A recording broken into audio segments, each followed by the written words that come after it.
Kamu tahu nggak apa resikonya kalau kamu menghentikan pesugihan bapakmu? Dan di tengah kabut pekat itu, si Rini malah mendengar gending lagu Jawa. Suka nginjek Mbak Yu. Apa ngejeruane pakmu ning pojokan? Apa ngejeruane pakmu ning pojokan?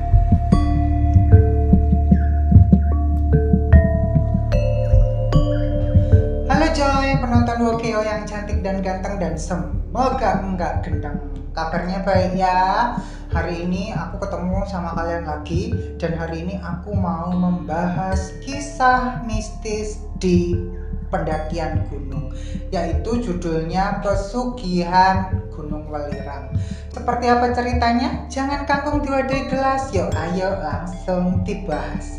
Cerita kali ini menceritakan seorang gadis berusia 18 tahun namanya Rini. Dia itu mahasiswi sedang kuliah di sebuah kampus di Jawa Timur pokoknya coy. Nah ceritanya si Rini itu bapaknya itu kaya raya banget, sawahnya berhektar-hektar, panennya melimpah ruah, dan bapaknya Rini ini punya sebuah hotel bintang 3 dan hotelnya itu rame terus. Bapaknya Rini namanya adalah Kuncoro. Kekayaan dari Pak Kuncoro ini adalah hasil dari pesugihan di Gunung Welirang. Loh, kok Welirang Wokeo? Kok enggak Kawi? Kok enggak Arjuna atau Lawu? Ya nggak apa-apa, suka-suka aku. Orang ini cerita-ceritaku, yang ngarang juga aku mau pakai Welirang kek, mau pakai Semeru kek, terserah, gak usah protes. Untuk mendapatkan pesugihan di Gunung Welirang ini, Pak Kuncoro mengorbankan 2 orang terdekat di dalam hidupnya. Yang pertama, anak pertamanya yaitu Agus, dan kedua istrinya. Jadi sistem dari tumbal Gunung Welirang ini beda coy.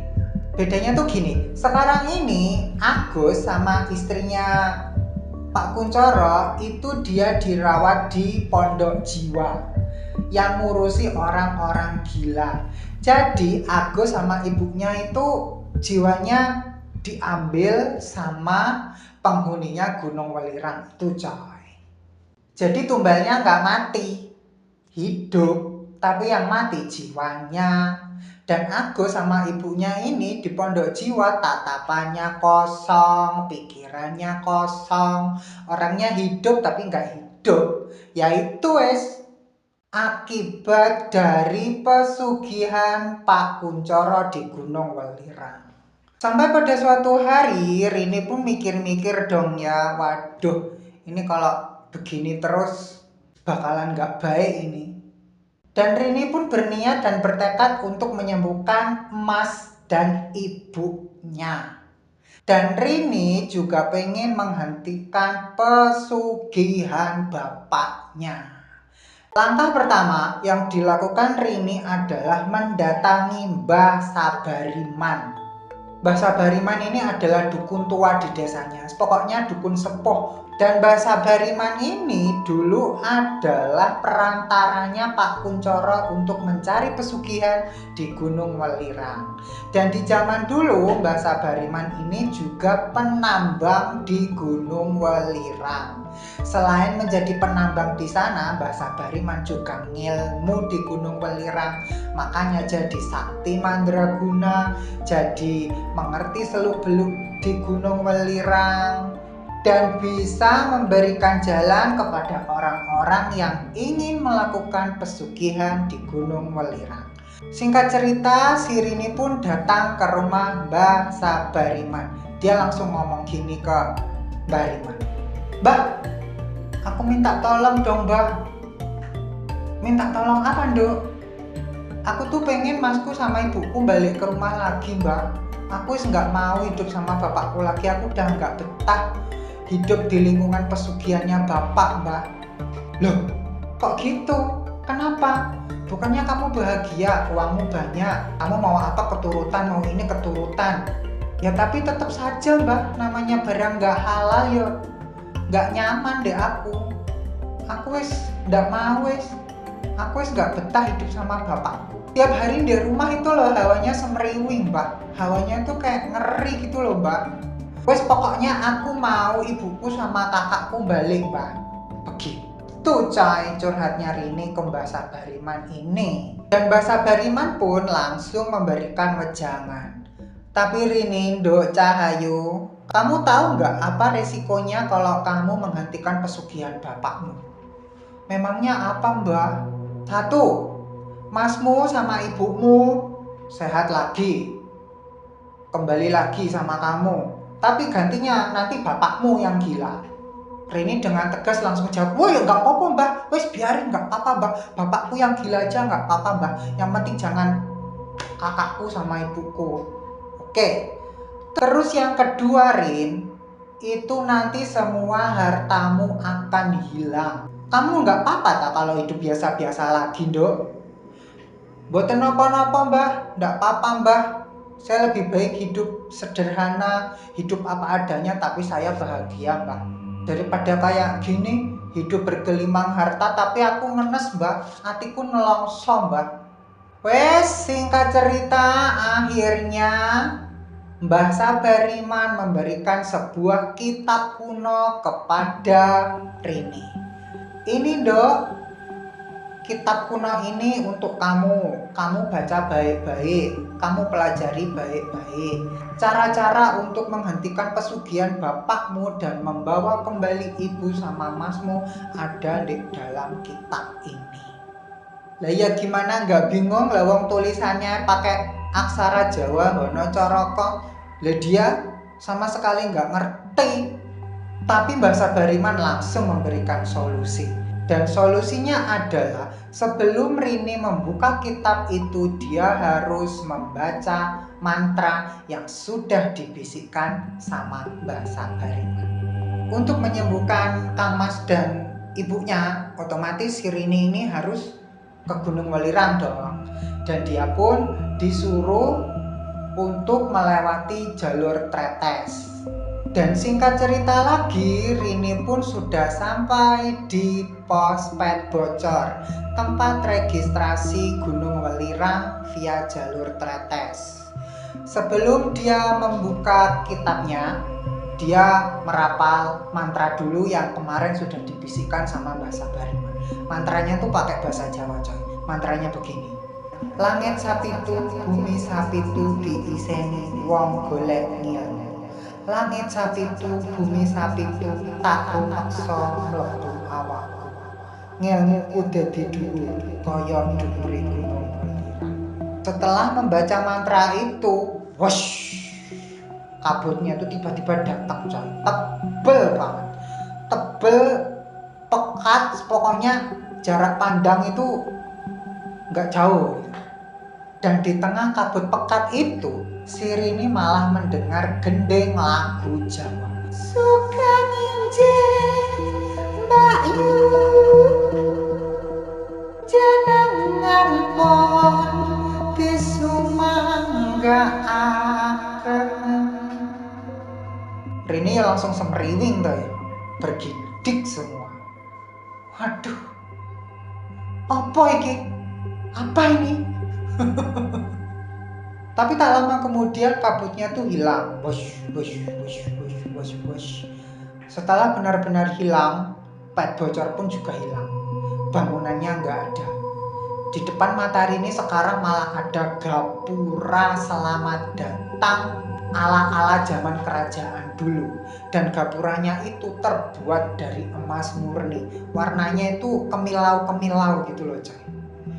Oh ya, tapi sebelumnya aku mau bercerita juga coy. Si Rini ini dulu di zaman SMA-nya dia adalah ketua Sispala. Terus ketika dia kuliah di kampus, dia juga ikut Mapala dong.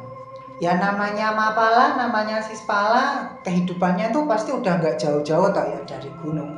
Dan Rini ini naik ke Gunung Welirang via Tretes itu udah berkali-kali. Walaupun nggak sering, tapi pernah. Makanya Rini itu udah paham trek di Gunung Welirang via Tretes itu kayak apa.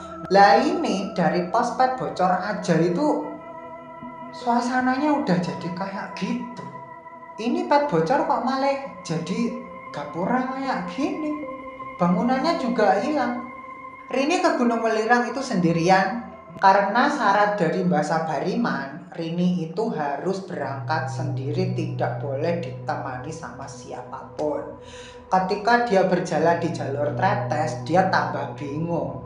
Jalur tretes itu loh, kan terkenal dengan jalur batu-batu yang nyiksa dengkul ya coy. Lah ini loh cuman jadi tanah doang, lempeng, lurus lagi. Rini yo mikir-mikir yo, lah ini kok bisa jadi kayak gini nih, gimana ini?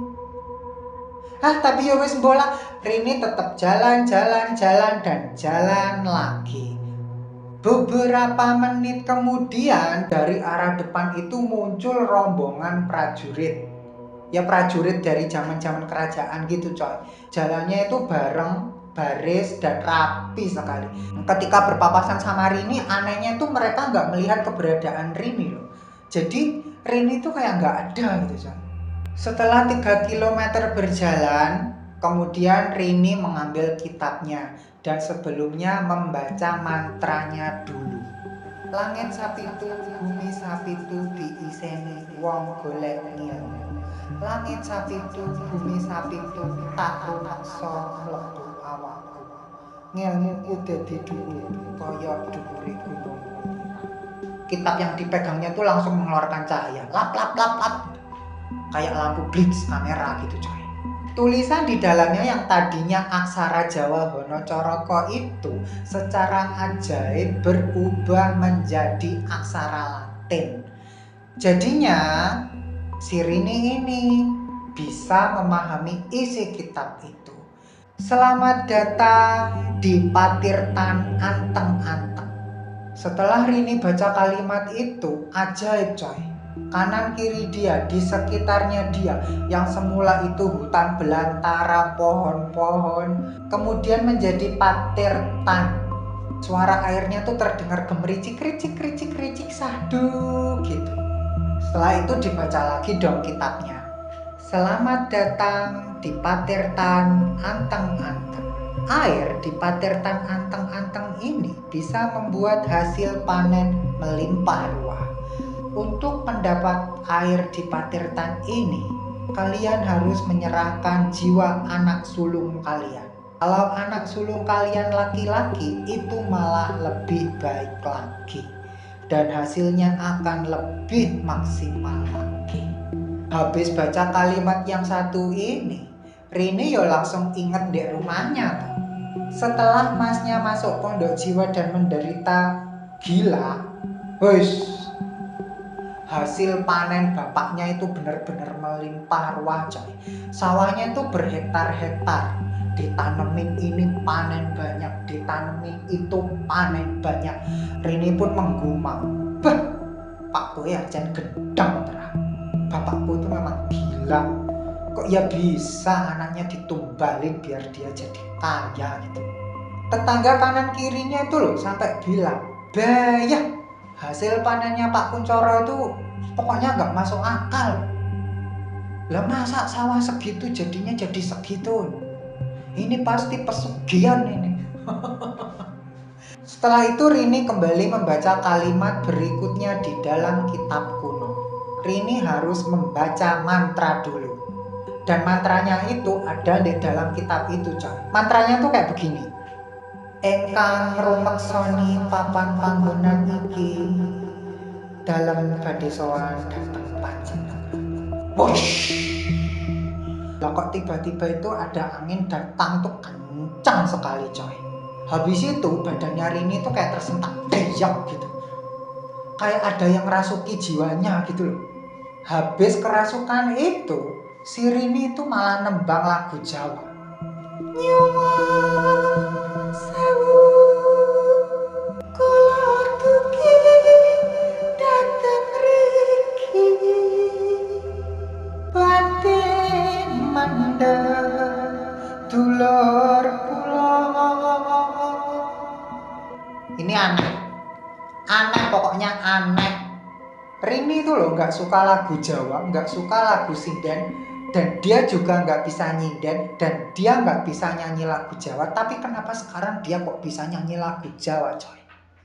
Kula dugi datang riki badhe mandang dulur kula. Merinding. Habis nyanyi lagu Jawa kayak tadi itu, tiba-tiba angin langsung datang kencang banget. Wush, wush, wush, wush, wush, wush, wush.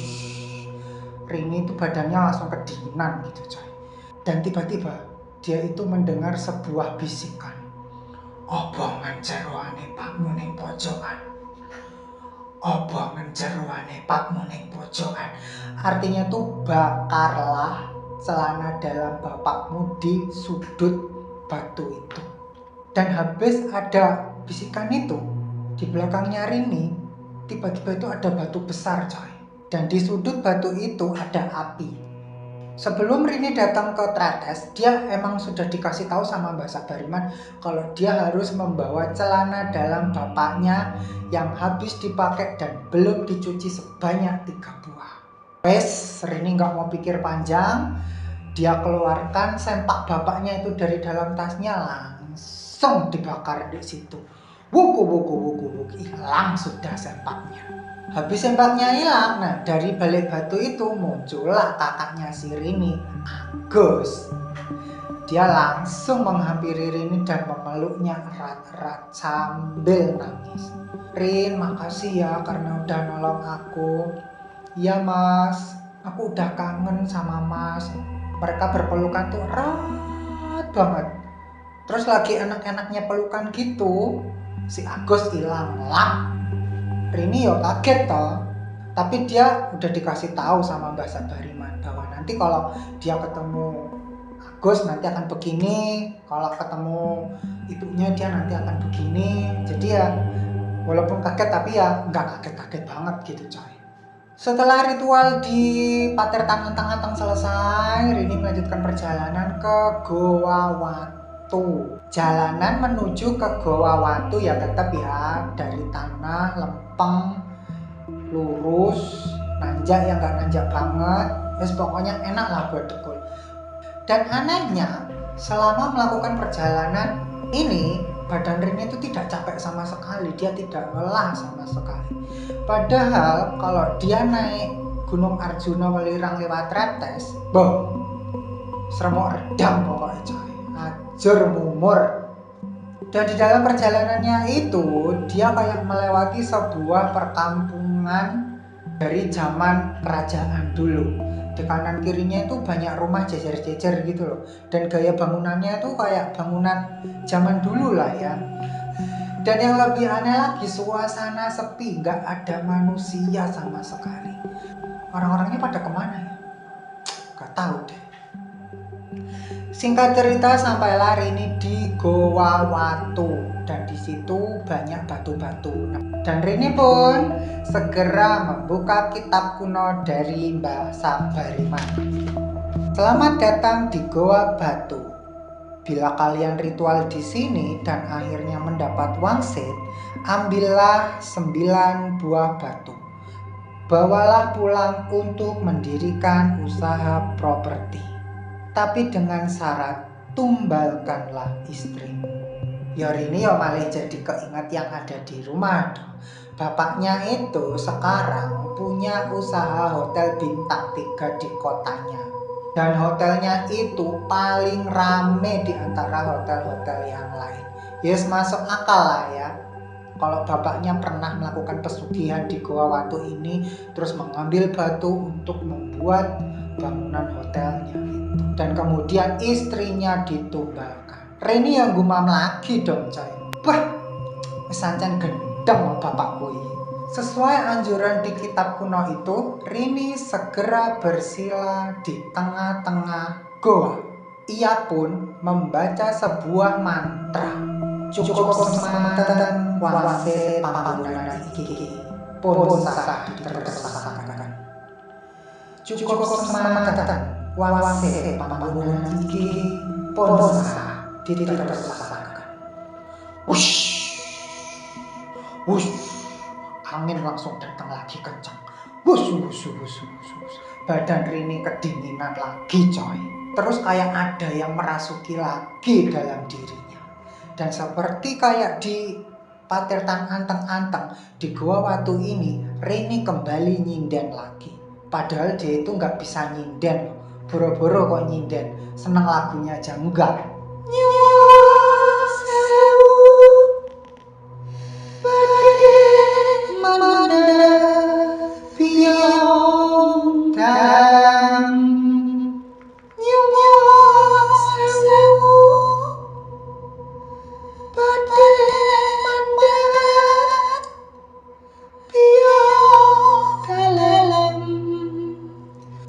Anginnya masih berembus, wusu wusu wusu wusu. Rambutnya itu sampai berkibar-kibar gitu ya, kayak bendera pas 17 Agustus gitu. Dan kemudian dia mendengar sebuah bisikan. Pendem jeroan papang karawat. Pendem jeroan papang karawat. Artinya adalah kuburkan celana dalam bapakmu dengan batu-batu. Rini nggak mau pikir panjang, dia langsung ngumpulin banyak batu, banyak kan, krosok. Satu celana dalam dikeluarkan lagi dari tasnya, ditaruh berat, ditutupi sama batu-batu. Dan tak lama berselang dari arah belakang muncullah suara perempuan. Rini, kamu ngapain dong di sini? Ternyata itu adalah ibunya. Rini pun langsung balik badan menghampiri ibunya dan memeluknya erat-erat. Aku kesini untuk menjemput ibu. Ayo bu, kita pulang. Iya Ndok Rin, ayo habis ini pulang. Ibu sudah nggak betah di sini. Ibu kangen sama rumah. Ibu kangen sama kamu, sama aku. Mereka berpelukan erat sekali sampai nangis-nangis. Dan persis kayak kejadian di Patirtan anteng-anteng, enak-enaknya peluk-pelukan gitu, tiba-tiba ibunya pun juga hilang. Tapi Rini wis nggak kaget karena dari rumahnya Mbak Sabarima dia udah dikasih tahu kalau ketemu ibunya nanti ibunya pasti akan ngilang. Ritual di Patirtan anteng-anteng selesai, ritual di Gua Watu selesai. Yang terakhir tinggal ke puncak Gunung Welirang. Syarat terakhir adalah membuang celana dalam Pak Kuncoro ke kawah Gunung Welirang. Dari Gua Watu-Watu ke puncak itu tinggal 200 meter. Sejalan wis Rini, tek tek tek tek tek tek tek tek tek tek. Suasananya normal, nggak kayak tadi-tadi. Kalau tadi-tadi itu tuh dia kayak masuk ke zaman kerajaan dulu gitu coy. Kayak masuk ke lokasi syuting Angling Darmo gitu coy. Tapi dari Gua Watu menuju ke puncak Welirang, yes normalnya gitu. Dia udah berkali-kali lewat jalur itu, yaitu sama. Di kanan kiri banyak batu-batu, nggak ada vegetasi, asap belerang nyembur di sana, nyembur di sini. Ini pun lega, akhirnya aku sudah kembali ke masa sekarang. Lah begitu sampai di bibir kawah, tiba-tiba rambutnya ditarik dari belakang. Ternyata bapaknya coy, si Kuncoro coy. Si Kuncoro ini lihat anaknya marah-marah. Rini dikowap lagi, peluk, ditendang, diam. Kurang ajar kamu itu, anak nggak tahu diuntung, tampar lagi, blok, jambak lagi. Berani-beraninya kamu kok mau menghentikan pesugihan bapak, nggak ada terima kasihnya kamu jadi anak ya. Rini nggak mau berdebat, Rini nggak mau engkel-engkelan sama bapaknya. Wes dia pasrah aja mau diapa-apain. Yang penting satu, bapaknya nggak ngambil celana dalam di tasnya. Rini dihajar lagi, plak plak plak. Habis itu Rini dijorokin ke kawah, dilempar, biar plung. Rini gelundung coy, gluduk gluduk gluduk gluduk gluduk gluduk gluduk gluduk. Tapi anehnya Rini tetap nggak panik dan dia nggak takut dan dia nggak merasa gentar. Ya dia santai aja. Pas dia gelundung menuju ke kawah, nata batu itu ya sakit, normalnya orang sakit. Tapi hatinya itu kayak yang damai gitu, kayak yang tenang gitu. Terus tiba-tiba si Rini itu nangsang di sebuah batu besar, plak gitu. dan dia nggak jadi jatuh ke kawahnya. Habis itu tanpa pikir panjang dia ngucapin mantra. Geni kawah gunung welirang murbo. Geni kawah gunung welirang mobalo. Dari kawah di bawah itu langsung nyembur api. Wusu wusu wusu wusu wusu wusu wusu. Celana dalam bapaknya yang ada di dalam tas dia ambil, langsung dia lempar ke bawah. Wush, plung, wusu wusu wusu, hilang. Tiba-tiba di atas sana bapaknya itu juga ikut kebakar. Kemudian jadi asap, hilang wes. Rini langsung menghela nafas lega. Ya Allah, alhamdulillah, wes plong. Rasa dadanya itu plong. Kemudian dia terpejam lama banget sambil menikmati semilir angin yang berhembus di wajahnya itu. Terus ketika dia buka mata blank, dia udah nyampe di rumahnya Mbah Sabariman lagi. Dan lebih senangnya di rumah Mbah Sabariman juga ada Agus dan ibunya. Ya berpelukanlah mereka bertiga dan akhirnya lepas dari kutukan pesugihan Gunung Welirang Pak Kuncoro. Setelah kejadian itu, Rini, Agus, dan ibunya hidup sederhana di sebuah rumah yang kecil. Mereka kemudian pindah ke kota sebelah ya. Hidupnya tuh pokoknya cukup buat makan, cukup buat sekolah, cukup buat ini, cukup buat itu, cukup, pokoknya cukup lah, nggak kurang nggak lebih. Sedangkan harta bapaknya yang banyak itu habis dibuat bayar hutang. Lah kok bisa punya hutang? Pertama, hotelnya bangkrut. Kedua, sawahnya gagal panen. Kemudian Pak Kuncoro stres, gila, dan akhirnya masuk ke pondok jiwa tempat ibu dan Agus dulu berada. Jadi kayak dibalik gitu coy, siklus kehidupan mereka. Lah sedangkan Pasir ini di puncak Gunung Welirang kok dia ketemu sama Pak Kuncoro yang menghajarnya. Ternyata itu adalah perewangannya Pak Kuncoro yang ingin menghentikan aksi Rini. Tapi ya tetap ya, namanya yang buruk itu pasti akan kalah dengan yang baik. Ya wes coy, cukup segitu cerita pesugihan dari Gunung Welirang ini. Semoga bisa menghibur kalian ya. Wes, pokoknya gitu aja. Makasih yang udah nonton. See you, goodbye. Sampai ketemu lagi. Mwah.